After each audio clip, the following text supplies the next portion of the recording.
नमस्कार, मैं हूं विक्रांत यादव और आप देख रहे हैं आपका अपना चैनल दासवतन।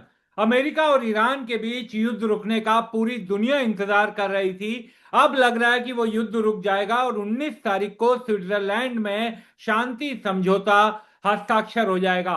हालांकि इजराइल अभी भी युद्ध के मूड में दिखाई दे रहा है, क्योंकि उसका ये कहना है कि वो अपनी अपनी सुरक्षा के लिए कोई समझौता नहीं करेगा। लेकिन दुनिया भर में अब एक सकारात्मकता, एक पॉजिटिविटी देखने को मिल रही है।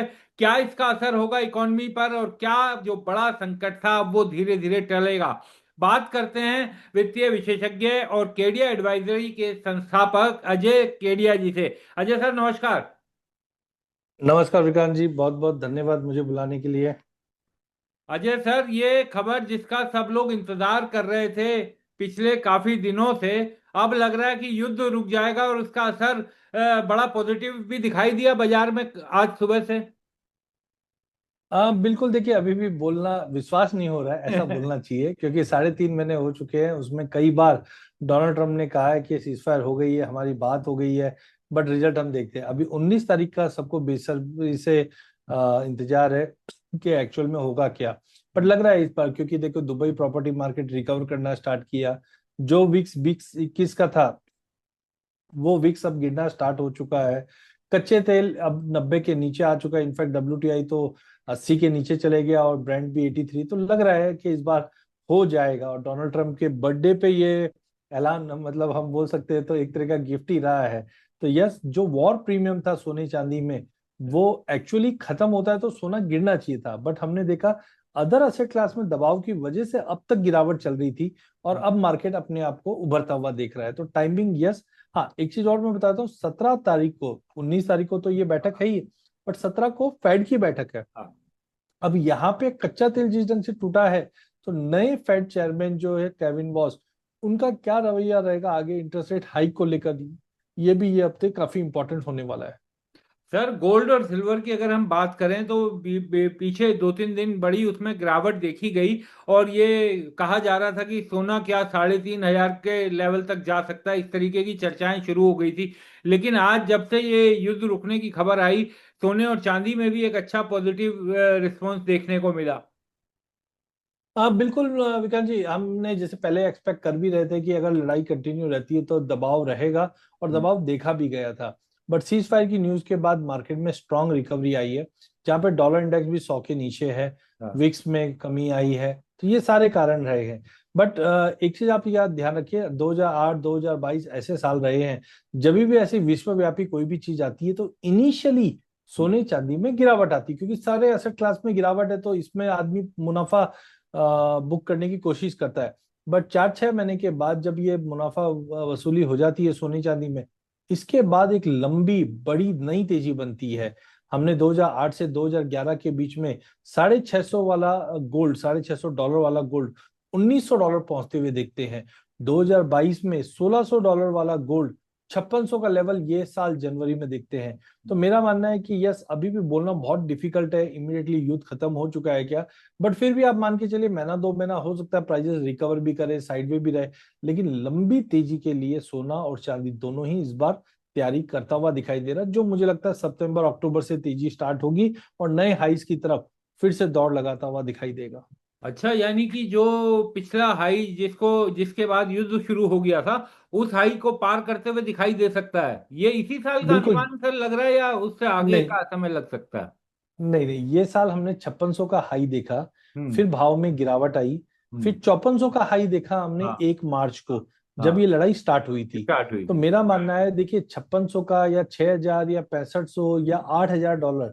इसको आने में कम से कम 2 से 3 साल लगेगा। बट हम्म। मैं आपको ये बताना चाहता हूँ कि जब भी ऐसी लड़ाई सिचुएशन बनती, हमने 2008 में भी देखा था हाँ।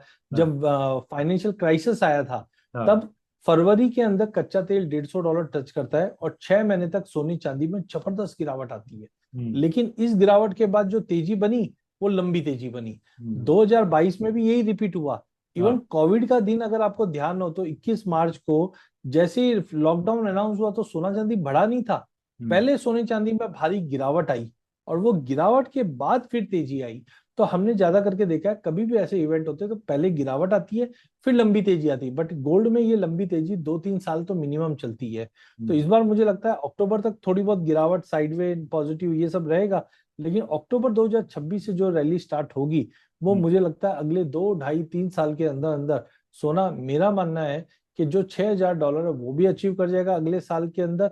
8,000 तक के भी लेवल दिखा दे, क्योंकि डी डॉलराइजेशन मतलब रशिया, ईरान, ये जितनी भी कंट्रीज है वो डॉलर से दूर जा रही है। और इसका डेटा भी दिखता है कि जितनी भी इकोनॉमी अपने रिजर्व में पहले डॉलर रखती थी, अब डॉलर को कम करके सोना रखना स्टार्ट हाँ। कर दिया। अब चाइना देखो ना कितनी बाइंग कर रहा है।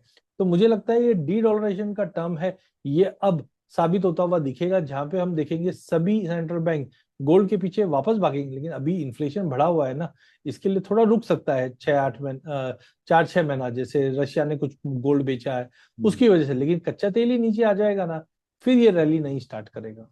सर, एक और चीज मैं आपसे जानना चाहूंगा अजय जी, कि सरकार ने तमाम बैंकों से डिटेल मांगी थी कि आपने कितना सोने पर मेटल लोन दिया हुआ है, कितना सोने पर गोल्ड लोन लिया हुआ है। इन सब के पीछे क्या समझ में आता है सर, कि क्या सरकार गोल्ड पर भी चांदी की तरह कुछ रैशनिंग करने का विचार कर रही है, या कुछ सरकार के दिमाग में, जहन में चल रहा होगा गोल्ड को लेकर भी? चल तो रहा है, हम्म। बिकॉज तभी मोदी जी आकर ये बोलते हैं कि सोना मत लो। हम्म। सो मेरा मानना है कि एक चीज आप समझो, इंडिया जो इम्पोर्ट आज इंडिया या करेंसी या इंडियन इकोनॉमी की बात नहीं, ये ग्लोबल इकोनॉमी की बात है। पिछले जो 3-3.5 महीने गए ना, वो बहुत ही खराब थे। हम्म। आज कच्चा तेल हमने $60 से $120, या $60 से अभी चलो $80 देख लिया। तो आप इसको $30 की तेजी मत देखो, इसमें आप देखो आपका एनर्जी कॉस्ट 30-40% बढ़ गया है, आपका ऑटोमोबाइल, आपका लॉजिस्टिक कॉस्ट ये बढ़ गया। ये कोई भी इकोनॉमी को खत्म करने के लिए काफी है। तो यहाँ पे हमने देखा कि आज इंडिया इंपोर्ट क्या करता है, कच्चा तेल, बट वो करना पड़ेगा, बिना उसके तो इकोनॉमी नहीं चलेगी। सेमीकंडक्टर वो भी करना पड़ेगा, एडिबल ऑयल खाने के लिए भी करना पड़ेगा। तो आप सोने का जो इंपोर्ट है उसको उपयोगी नहीं है, वो नॉन यील्डिंग है। इसीलिए गवर्नमेंट ने कहा कि आप सोने को मत, अगर इमरजेंसी नहीं है तो मत लीजिए आप, कम से कम।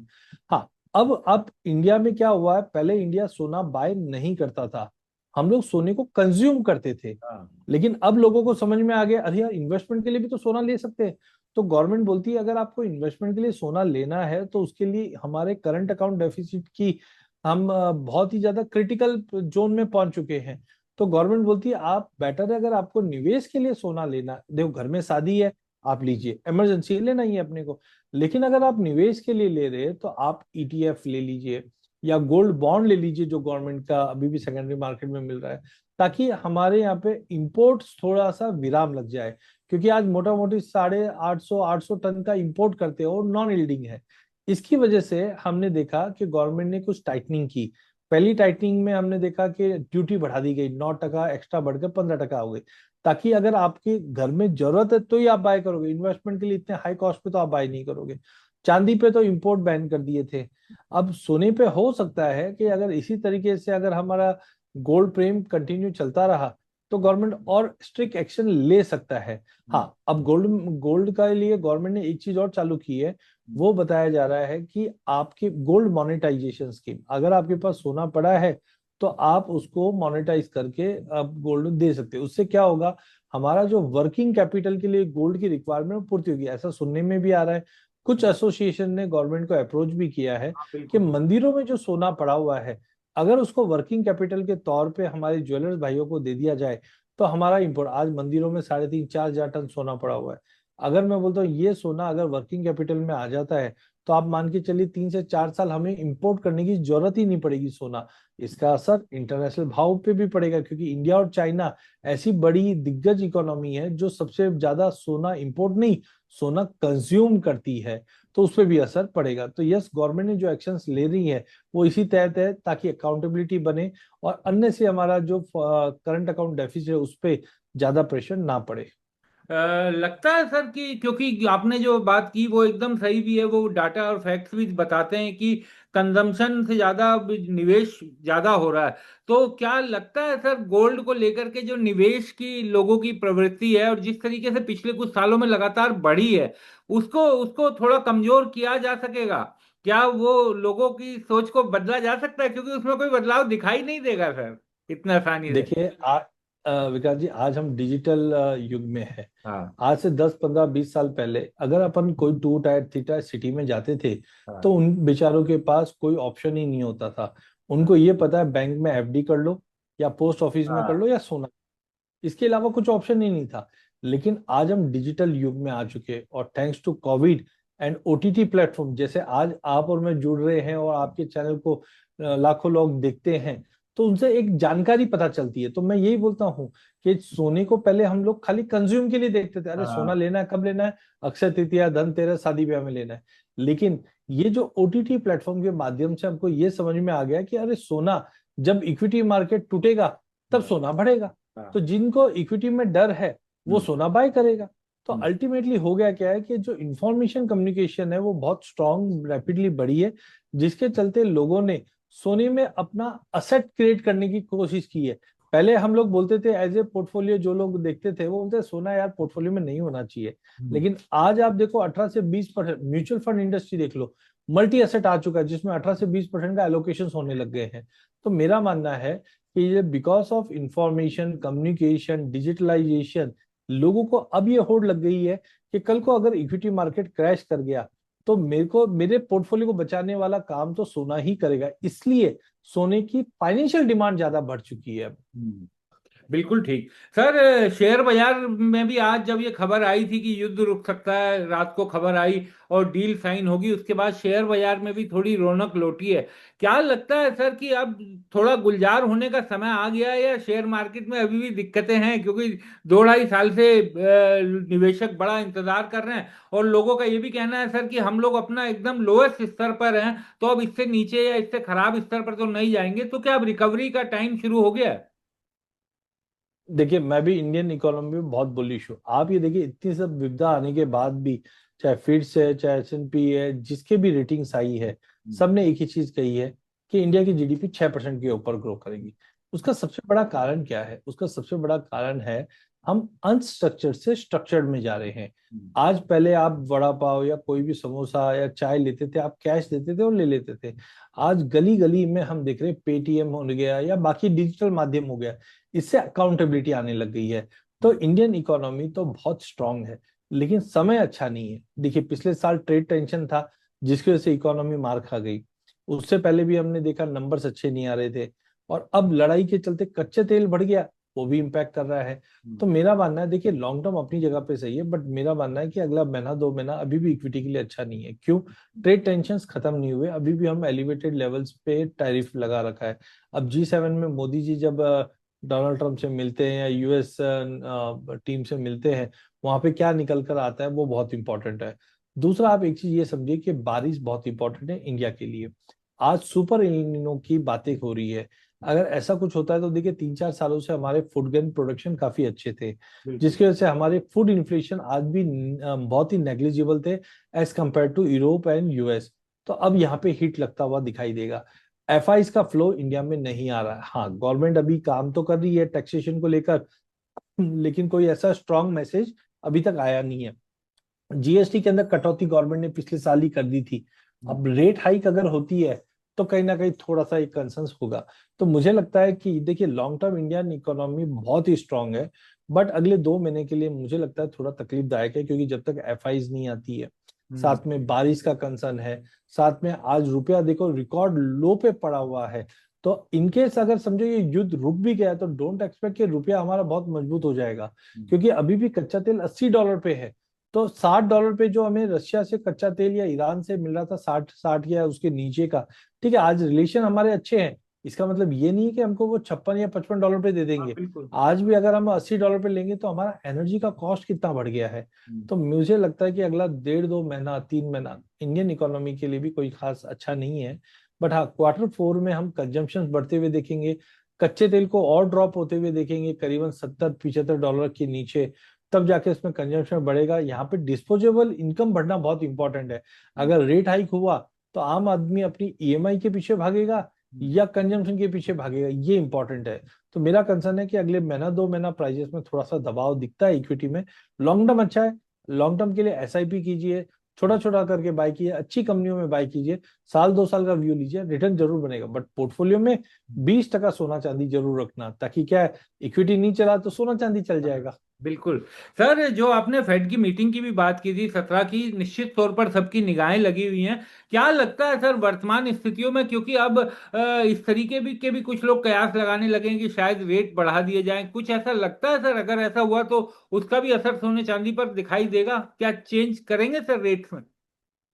2 साल पहले हम रेट कट की एक्सपेक्टेशन थी, हाँ। इन्फ्लेशन 2% का टारगेट करके चल रहे थे, इसके चलते हमने इतनी बड़ी तेजी सोने में देखी। बट अब पहला आप समझिए, रेट कट की पॉसिबिलिटी बहुत कम हो चुकी है। इनफैक्ट रेट हाइक की पॉसिबिलिटी हाँ। पिछले हफ्ते 70% थी, और अब 58 से 60% है। क्यों? क्योंकि कच्चा तेल नीचे आया है, इसलिए 58 से 60 है। बट फिर भी मुझे लगता है हम रेट हाइक की तरफ बढ़ रहे हैं, और अभी नहीं बढ़ेगा। आज 17 तारीख की मीटिंग में तो कोई चेंजेस नहीं है, बट नवंबर दिसंबर में पॉसिबिलिटी है कि हम 0.25 का रेट हाइक देख ले। क्यों देख ले? Europe, bank of England, bank of Japan, in fact bank of Japan की भी बैठक यही हफ्ते में है, यहाँ पे रेट हाइक स्टार्ट हो चुका है। जब एक इकोनॉमी रेट हाइक करती है तो बैलेंस आउट मार्केट के अंदर प्रेशर क्रिएट कर देता है, और वहां पे उनको रेट हाइक करनी ही पड़ती है। तो मेरा मानना है कि एटलीस्ट रेट कट की पॉसिबिलिटी अभी नहीं दिखाई दे रही है फेड के द्वारा। हमें दिखता है कि रेट हाइक की पॉसिबिलिटी बनी हुई है, वो भी नवंबर दिसंबर में। और जब भी रेट हाइक होता है तो गोल्ड एज ऑफ नाउ उतना लुक्रेटिव नहीं रहता। इसके लिए मैं बड़ी तेजी गोल्ड में टाइमिंग नहीं देख पा रहा हूँ। बट ध्यान रखिए, इन्फ्लेशन बढ़ा रहेगा तो सोने को लंबी तेजी मिलेगी, बट टाइमिंग थोड़ी सी गिरावट जरूर है। बट रेट हाइक मुझे लगता है कि पॉसिबल ज्यादा है रेट कट के मुकाबले। सर, एक अंतिम सवाल और पूछूंगा कि भारत में जो इस समय इन्फ्लेशन और महंगाई है, सर लोगों का कहना है कि जो सरकारी आंकड़े सामने आए हैं उससे कहीं ज्यादा महंगाई जो है वो हमारे आपके घरों तक पहुंच गई है, और वो सही सही अनुमान नहीं लगा पा रही। तो महंगाई एक बड़ी चिंता की बात इस समय। बिल्कुल, महंगाई बहुत चिंता की बात है। देखिए, अब ये नंबर्स के कुछ फॉर्मुलेशंस होते हैं, वो चीज तो देखो जो इकोनॉमिस्ट है वो ज्यादा अच्छा बता पाएगा। बट हाँ, हमने देखा जैसे गैस के भाव महंगे हुए तो गवर्नमेंट ने रिटेल के लिए बहुत स्लो एंड स्टडी पेस पे बढ़ाया है, लेकिन इंडस्ट्रियल के लिए बहुत ज्यादा बढ़ा दिया है। अब इससे होता है क्या है, जब रिटेल इन्फ्लेशन दिखते हैं तो वो ज्यादा बढ़ती हुई दिखती नहीं है, लेकिन जो कॉर्पोरेट्स है, एसएमईज है, जिनको कॉस्ट जो बढ़ रही है, आज मैंने कुछ लोगों से सुना जो एनर्जी कॉस्ट उनके लिए 20-20 25-25% बढ़ चुकी है, लेकिन रिटेल में नहीं बढ़ी। तो उसकी वजह से अगर आप देखेंगे तो इंडस्ट्री वालों का रोना है। लेकिन अभी भी रिटेल में हम देख रहे हैं कि पेट्रोल, आज आप सिंपल कैलकुलेशन लगाइए, कच्चा तेल कम से कम डबल हो जाता है, $60 वाला 120 टच कर जाता है। ठीक है, वापस नीचे आ गया, बात अलग है। बट फिर भी आप 30-35% तो कहीं पे भी नहीं गया। क्या आपका पेट्रोल 30% बढ़ा? क्या नहीं, गवर्नमेंट ने काफी चीज एब्जॉर्ब भी की है। 3 रुपया 3 रुपया करके 2 बार हमने हाइक होते हुए देखा है। बट अल्टीमेटली देखिए, दूध महंगा हुआ, आपका 2 रुपए से दूध बढ़ गया, पेट्रोल अभी 6 रुपया बढ़ चुका है। तो धीरे धीरे यस, इसका इम्पैक्ट पड़ेगा। गवर्नमेंट अभी जितना ज्यादा एब्जॉर्ब कर सकती थी उतना करा है, अब धीरे धीरे पास ऑन होना चालू होगा। अब वो कितना पास ऑन होगा, कितना इम्पैक्ट करेगा, वो आप भी जानते हैं, मैं भी जानता हूँ। तो यस, थोड़ा सा डिस्पैरिटी दिखाई देगी फॉर्मुलेशन की वजह से, बट इन्फ्लेशन बढ़ता हुआ दिखाई दे रहा है टाइम पे। सर, अल्नीनो का जो आपने जिक्र किया था, और इस बार मानसून भी बहुत कहा जा रहा है कि थोड़ा हल्का रहेगा, तो जो ग्रामीण इकोनॉमी का असर पड़ रहा है, नेगेटिव दिखाई दे रहा है, उसका कितना बड़ा असर देश को झेलना पड़ सकता है? देखिए, इंडियन एग्रीकल्चर बैकबोन है इंडिया का, बिल्कुल। और सबसे बड़ा कंजम्पशन रूरल इंडिया से ही आता है। हम्म। अब रूरल इंडिया में क्या है, जैसे हमारे यहाँ पे तो ईएमआई का भूत हमारे पीछे रहता है कि कुछ कमाओगे ईएमआई दो फिर काम करो, लेकिन रूरल इंडिया में ईएमआई नहीं होती। उसकी वजह से डिस्पोजेबल इनकम बहुत स्ट्रांग होती है। अब मौसम अच्छा है, फूड ग्रेन्स आउटपुट अच्छा है, तो डिस्पोजेबल इनकम भी बढ़ती है, और ये इकोनॉमी को बूस्ट भी देती है। बट अगर बारिश कमजोर पड़ती है तो रूरल इंडिया की डिमांड और अर्बन एरिया की डिमांड दोनों में इम्पैक्ट आता है।